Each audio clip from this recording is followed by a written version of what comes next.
আলহামদুলিল্লাহি ওয়াকাফা ওয়া সালামু আলা ইবাদিহিল্লাযিনা ইসতাফা আম্মা বাদ। সম্মানিত প্রিয় বন্ধুগণ, প্রতি নামাজের আজান আছে, তাহাজ্জুদের নামাজের আজান আছে। যেমন কি ৫ ওয়াক্ত নামাজে মুয়াজ্জিন আজান দেয়, যে সমস্ত মুসল্লিদেরকে আহ্বান করে, আসো তোমরা কল্যাণের দিকে, আসো তোমরা কামিয়াবির দিকে, আসো আল্লাহ তাআলার ইবাদতের জন্য। এবং এভাবে মুয়াজ্জিন ৫ ওয়াক্ত নামাজে আজান দেয়। অনেকে মনে করে আজান এটা আরবি শব্দ,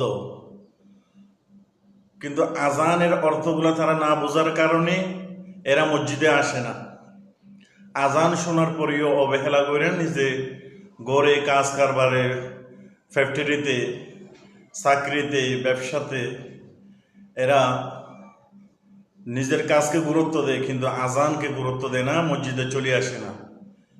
যারা আজান শোনার পরে মসজিদে নামাজ পড়তে আসে না, কালকে কিয়ামতের মাঠে তাদেরকে জিজ্ঞাসা করা হবে যে তোমাদের কানে কি আজানের শব্দ যায় নাই, তোমরা কেন নামাজ পড়ো নাই?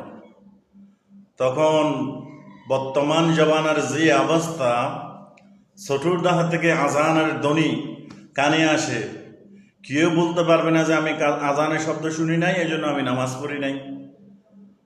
এই জন্য সব বেনমাজিরা ধরা খাইয়া যাবে, লা জবাব, কোনো উত্তর দিতে পারবে না।